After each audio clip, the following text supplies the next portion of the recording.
La perte de contrôle dans la situation politique française, cette impuissance face au déclin économique, au déclin social, au déclin culturel, et donc déclin identitaire, avait été annoncée il y a déjà bien longtemps par notamment un député français, M. Philippe Séguin, lors du discours qu'il a tenu à l'Assemblée nationale le 5 mai 1992. Le point fondamental ici, dans l'adoption du traité de Maastricht, qui a fondé l'Union européenne telle qu'on la connaît aujourd'hui, cette fameuse Union européenne dans laquelle nous baignons tous, c'est l'infraction à notre Constitution de 1958 dans son principe fondateur de souveraineté nationale, article 3. Cette irrecevabilité se fonde sur le fait que le projet de loi viole de façon flagrante le principe suivant lequel la souveraineté nationale est inaliénable et imprescriptible. Mais plus encore, il y a violation de la Déclaration des droits de l'homme et du citoyen de 1789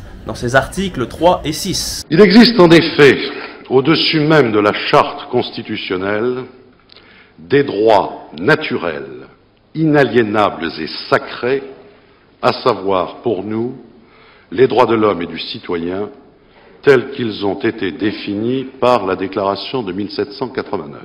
Et quand l'article 3 de la Constitution du 4 octobre 1958 rappelle que la souveraineté nationale appartient au peuple, il ne fait que reconnaître le pacte originel qui est depuis plus de 200 ans le fondement de notre État de droit.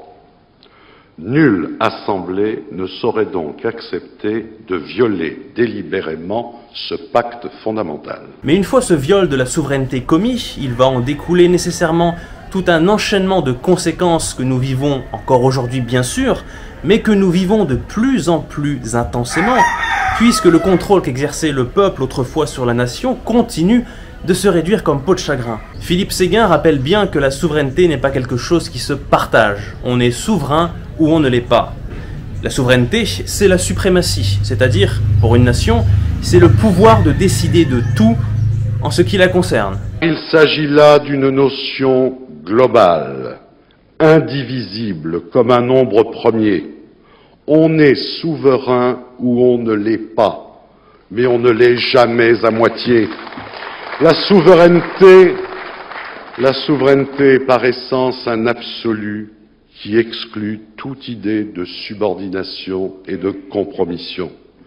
Un peuple souverain n'a de comptes à rendre à personne et n'a vis-à-vis des autres que les devoirs et les obligations qu'il choisit librement de s'imposer à lui-même. La souveraineté, cela ne se divise pas, cela ne se partage pas non plus, et bien sûr, cela ne se limite pas. Ce renoncement à la souveraineté se traduit par le transfert du pouvoir législatif de l'Assemblée, sans limite de durée, au Parlement européen. La question de la séparation des pouvoirs se pose dans les mêmes termes. Aucune Assemblée n'a compétence pour se dessaisir de son pouvoir législatif par une loi d'habilitation générale, dépourvue de toute condition précise quant à sa durée et à sa finalité. A fortiori, aucune assemblée ne peut déléguer un pouvoir qu'elle n'exerce qu'au nom du peuple. Le Parlement européen ne représentant pas la France, mais votant des lois qui se verront imposées à elle, les Français sont bel et bien entrés dans un processus de perte de contrôle sur leur destin commun. Le projet de loi qui nous est soumis comporte bien une habilitation d'une généralité telle qu'elle peut être assimilée à un blanc-seing. C'est-à-dire qu'on en est arrivé à réformer la constitution de la nation dans son essence pour ratifier un traité qui donne rien de moins que le droit à une organisation politico-économique étrangère de nous imposer des textes de loi et dont on ne connaît pas encore le contenu. On ne connaissait donc pas la portée véritable de la ratification du traité de Maastricht. Dès lors qu'on nous demande de changer la Constitution dans le seul but de ratifier le traité de Maastricht, nous ne pouvons nous prononcer sur la réforme constitutionnelle sans mesurer à quoi nous engage ce traité. La suppression du droit de veto, qui elle date de l'acte unique de 86, je pense, cette suppression du droit de veto dans de nombreuses matières, va dans le sens de la violation de la souveraineté des États membres qui ne peuvent plus bloquer les décisions qui portent atteinte à leur intérêt national. La coopération, la concertation, même quand elles sont poussées très loin, s'accommodent très bien du droit de veto. On peut même dire que le veto est le meilleur stimulant de la concertation, puisqu'il oblige à prolonger la négociation jusqu'au consentement général des États. Alors c'est aussi que l'Union européenne déteste l'idée qu'un peuple puisse défendre ses intérêts. L'Union européenne n'étant par ailleurs ni un peuple, ni un État, ni une nation, c'est sans grande surprise que de la voir utiliser les nations pour satisfaire son intérêt au détriment de ceux de ces dernières. Philippe Séguin évoque aussi cet autre affront qu'est l'ouverture du droit de vote aux élections européennes aux ressortissants des autres États membres vivant en France. Je suis moins choqué à la limite, sous les précautions que l'on sait, par la perspective d'admettre des étrangers à des élections locales, qu'à l'idée de reconnaître le droit de vote pour les élections européennes aux ressortissants des autres États membres de la communauté résidant en France. Car là est bien au niveau des principes la dérive fédéraliste. Dans l'esprit d'une confédération, respectant les souverainetés nationales, les députés au Parlement européen sont les représentants de chacun des peuples de la communauté. C'est donc tout naturellement qu'ils sont élus sur des bases nationales. Ouvrir ce corps électoral aux résidents des autres États membres, ce serait rompre avec ce principe et ouvrir une brèche qui nous conduirait bientôt à tenir les décisions du Parlement de Strasbourg pour l'expression de la volonté générale d'un hypothétique peuple européen, au même titre que la loi est dictée par chaque Parlement national et l'expression de la volonté générale de la nation. Une telle mesure suppose l'existence d'un peuple européen. Mais de toute évidence, un tel peuple n'existe pas et n'a jamais existé. C'est une des grandes chimères de l'Union européenne qui ne cherche qu'à forcer des peuples culturellement très hétérogènes à n'en former qu'un seul. Un seul peuple qui se regrouperait, bien sûr, sous son gouvernement. Du fait de la dérive vers la suprématie du droit communautaire, nous ne disposerons d'aucune garantie en cas de contradiction entre le traité et la Constitution. Il évoque cette suprématie du droit communautaire et en effet on a pu s'apercevoir que progressivement l'Union européenne a fait prévaloir ses lois sur notre Constitution. Et d'ailleurs depuis 1992, à partir du moment où les Français ont fait le choix d'amender leur propre Constitution pour ratifier un traité qui renforce considérablement le poids de l'Union européenne, il y a une quasi-reconnaissance, même si non officielle, de la moindre valeur de la Constitution, qu'elle se situe hiérarchiquement en dessous de l'Union européenne. Car le fait de vouloir modifier une Constitution, donc l'identité, l'essence d'un peuple, afin d'entériner un traité international, dénote déjà d'un menu attachement de la nation à ce qui, pourtant, la constitue. Mais c'est qu'il y a eu un certain nombre de procédés peu honnêtes, pour le dire gentiment, qui ont été utilisés et qui ont visé à mener les Français dans ce sens. Par exemple, il y a cette idée de souveraineté partagée qui est un non-sens. La souveraineté divisée, la souveraineté partagée, la souveraineté limitée sont autant d'expressions pour signifier qu'il n'y a plus du tout de souveraineté. Mais la révision de la Constitution a aussi été faite vicieusement de façon à cacher la gravité de la nature réelle des modifications apportées. Plutôt que de procéder à un toilettage minutieux de nombreuses dispositions constitutionnelles, vous avez préféré pratiquer une sorte de lessivage à grande eau. À ce qui aurait pu passer pour une naïveté coupable, vous avez ainsi préféré le risque de l'astuce. Il est vrai que sinon, vous auriez été contraint de modifier 9 articles au moins du texte constitutionnel, dont certains sont particulièrement sensibles et symboliques. Vous auriez été contraint de surcroît, et en toute logique, de déconstitutionnaliser la Déclaration des droits de l'homme et du citoyen. S'il y avait eu une réelle honnêteté de la part de ceux qui ont apporté ces modifications à la Constitution, ils auraient demandé d'y inscrire simplement « Le peuple français renonce à sa souveraineté, point final ». et la DDHC se serait vue déconstitutionnalisée. Car c'est ça que souhaite l'Union européenne, avoir tout le champ libre pour pouvoir opérer sans l'entrave des revendications nationales. S'il nous avait été dit en 1992 que cet amendement consistait à sacrifier purement et simplement le principe de souveraineté et à réprouver la DDHC de 1789, probablement que les votes en faveur du oui n'auraient pas été les mêmes. C'est le même principe, ce sont des vendeurs, c'est le même principe qu'un banquier ou un employé d'assurance. Quand il vous présente le contrat, vous avez en gros caractère ce qu'il veut vous montrer. Et puis il y a les clauses, il y a les conditions écrites tellement petits que ça dissuade, on n'a pas envie de les regarder. Si on inversait, qu'on mettait les gros caractères en petits et les petits caractères en gros, on n'aurait plus envie de signer. Ce que j'appellerais la pilule de l'Union européenne. Cette pilule est passée par l'alliance de 4 procédés utilisés constamment. Le premier, c'est ce culte à la construction européenne. C'est le cheval de Troie. L'Union européenne est génialissime, c'est une promesse de paix et de prospérité pour tous les peuples, et il ne peut en être autrement. Voilà qu'on nous assure que Maastricht serait la condition à la paix et à la prospérité, ce qui signifie par là même que son échec équivaudrait à la régression et, j'imagine, à la guerre. On se contente de faire dans l'incantation « c'est beau, c'est grand, c'est généreux Maastricht », ou dans la menace à peine voilée « c'est Maastricht ou le chaos ». Le second procédé, nous l'avons vu, ça consiste à toujours amenuire l'idée de la perte de la souveraineté et ou ses conséquences au point que ça en devienne une banalité. Évidemment, et aujourd'hui encore, on s'échine à nous persuader qu'il n'y a là rien de nouveau.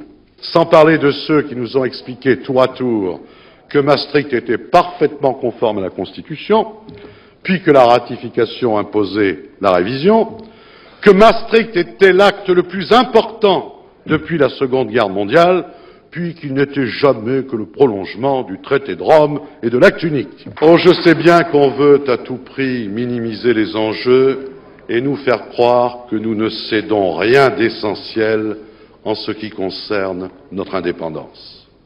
Je sais bien qu'il est de bon ton aujourd'hui de disserter à l'infini sur la signification même du concept de souveraineté, de le décomposer en menus morceaux, d'affirmer qu'il admet de multiples exceptions, que la souveraineté monétaire, ce n'est pas du tout la même chose que l'identité collective, laquelle ne courrait aucun risque, ou encore que l'impôt, la défense, les affaires étrangères, au fond, ne jouent qu'un rôle relatif dans l'exercice de la souveraineté.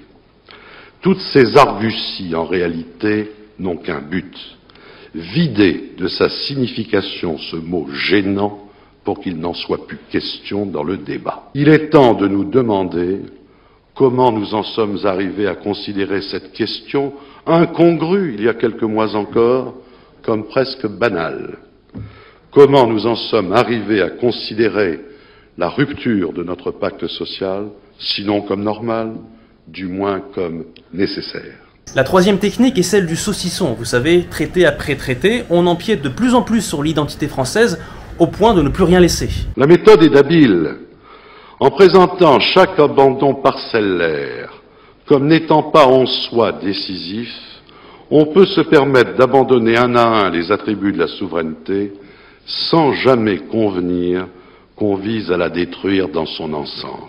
À force de renoncement, aussi ténu que soit chacun d'eux, on va bel et bien finir par vider la souveraineté de son contenu. Et quatrièmement, c'est l'anathème lancé sur l'opposition et l'évacuation progressive du débat public du bien fondé de l'Union européenne. Je reconnais en effet bien volontiers que le conformisme ambiant, pour ne pas dire le véritable terrorisme intellectuel qui règne aujourd'hui, disqualifie par avance quiconque n'adhère pas à la nouvelle croyance et l'expose littéralement à l'invective. Qui veut se démarquer du culte fédéral est aussitôt tenu par les faiseurs d'opinion, et on l'a encore constaté cet après-midi, au mieux pour un contempteur de la modernité, un nostalgique ou un primaire, au pire pour un nationaliste forcené, tout prêt à renvoyer l'Europe aux vieux démons qui ont si souvent fait son malheur. Ça se passerait presque de commentaires. Ce terrorisme intellectuel dont il parle n'a fait que s'accroître jusqu'à aujourd'hui.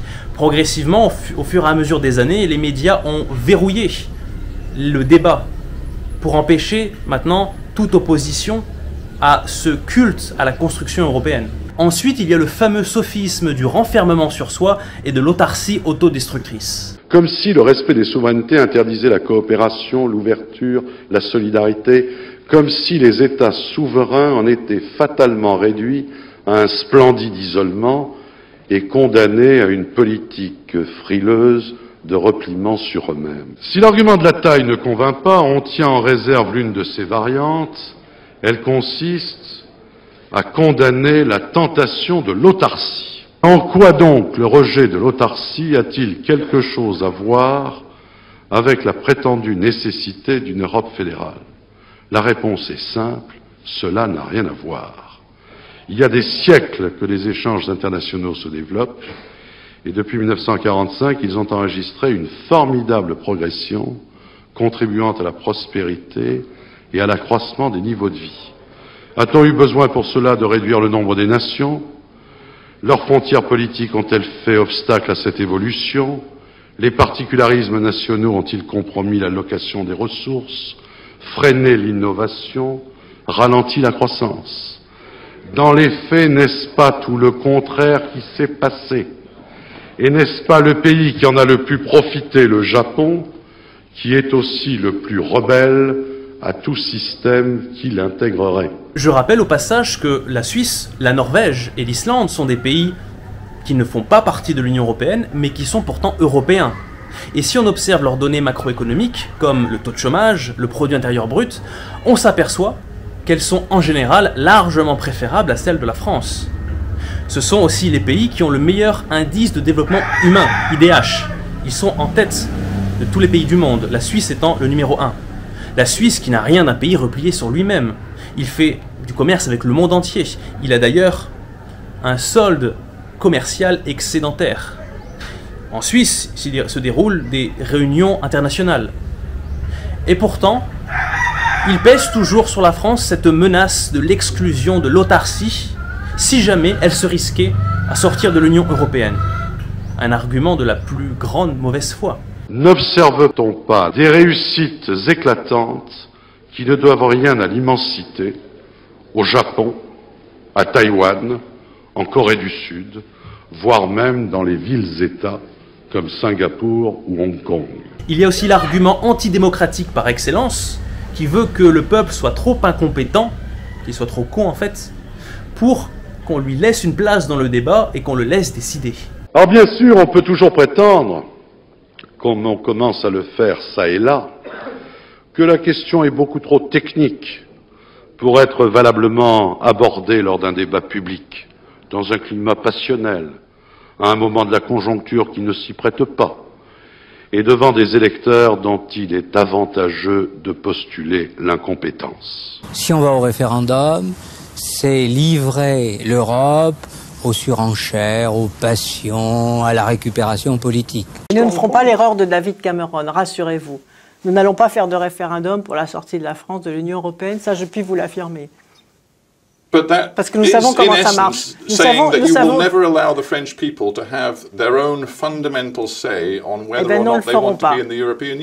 ne le ferons pas. Curieuse conception de la démocratie, derrière laquelle, une fois de plus, se profile la méfiance du suffrage universel, celle du peuple souverain et le dépérissement de la République. Avec le traité de Maastricht, on paye pour les autres États. Alors ça, au moins, c'est quelque chose que l'on savait déjà. C'est ainsi que la nécessité budgétaire engendrera tout naturellement les organes fédéraux appelés à gérer un gigantesque système centralisé de redistribution à l'échelle de la communauté. Et puisqu'il s'agira de redistribuer, ce sera bien entendu aux pays les plus avancés d'en supporter la charge. C'est dire combien la France devra payer, elle dont la contribution nette à la communauté s'élève déjà, d'après la Commission des finances du Sénat, à 25 milliards de francs pour 1991. C'est ainsi que la France, qui ne trouve déjà plus les moyens de financer pour son propre compte Une vraie politique d'aménagement du territoire et d'aménagement urbain devra demain engager des ressources considérables pour financer l'aménagement du territoire de ses voisins. Parce que le principe de l'Union européenne, c'est aussi pour les États de l'Ouest de se saigner aux quatre veines pour subventionner les nouvelles arrivées d'Europe de l'Est. Car vous n'êtes pas sans savoir que l'Union européenne coûte à la France des milliards d'euros chaque année. Et il n'y a aucun bénéfice pour la France à faire partie de cette organisation supranationale qui puisse couvrir une telle perte. Et d'ailleurs pour 2025, c'est 23 milliards 300 millions d'euros que la France devra verser à l'Union européenne. Je crois que c'est 1 milliard d'euros de plus qu'en 2024. Cette somme, elle nous sera rendue aux 2/3 environ, comme le fait à son habitude l'Union européenne. Et oui, pourquoi pensez-vous que les pays de l'Est soient autant attirés pour rejoindre cette belle communauté? Non pas très loin de l'idée qu'ils voient cette organisation comme hautement démocratique et plein de belles valeurs humanistes. Ils viennent pour l'argent, ils viennent pour la thune. Philippe Séguin parlait déjà aussi de notre soumission aux Allemands. C'est ainsi que la France, qui verse déjà son tribut à la réunification allemande, sous la forme de taux d'intérêt exorbitants, devra demain débourser une deuxième fois pour l'Allemagne de l'Est par le biais de sa contribution au budget communautaire. Toutes ces compromissions faites à l'Allemagne étaient le signe précurseur de ce qui allait se passer ensuite, le renoncement national. Aujourd'hui, qu'est-ce qu'on voit? On est toujours dans la même situation. Von der Leyen signe les accords Mercosur, ça vient d'arriver. Macron, il fait la serpillière.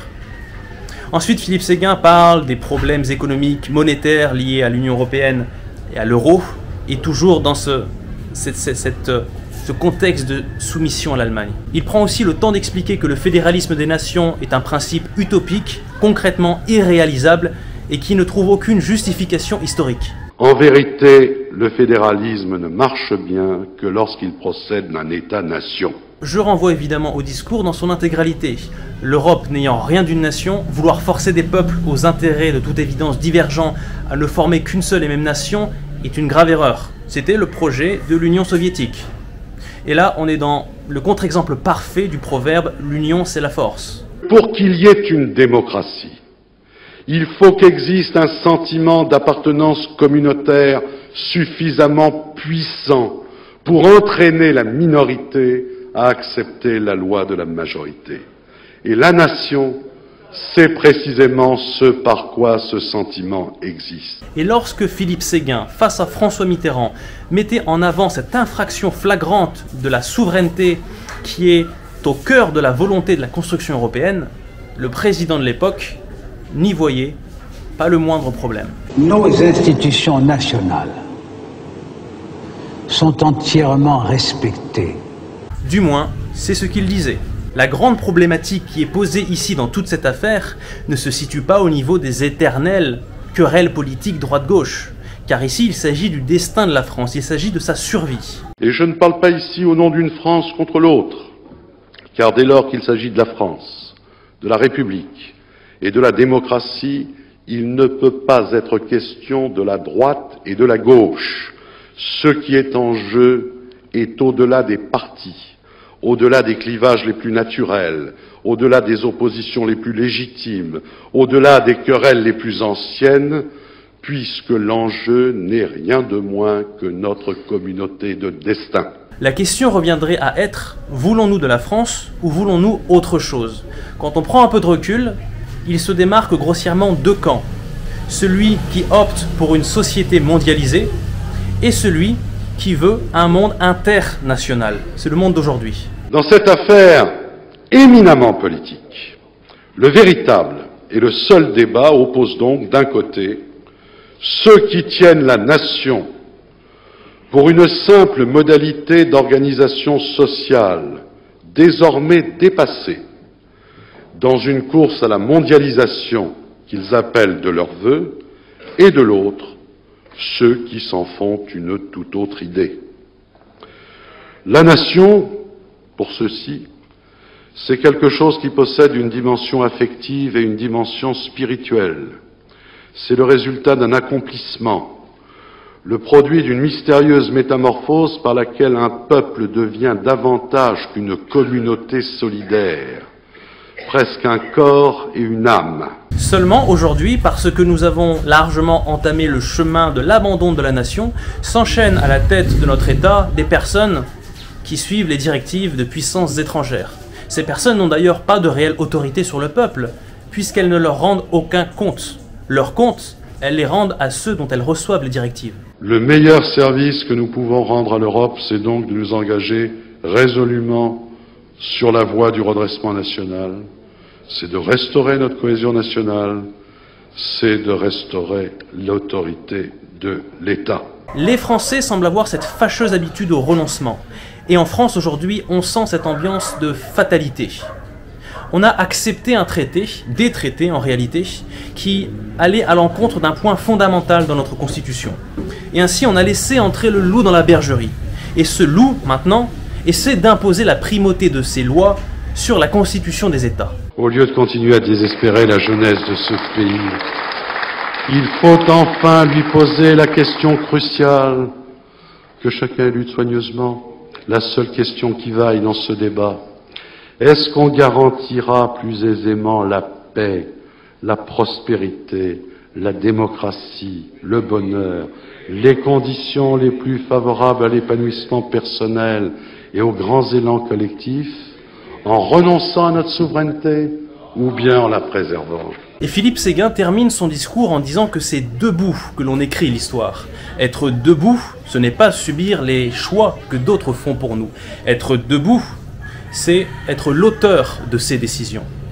Et les choses ne pourront s'améliorer en France que lorsque les Français auront décidé de se relever.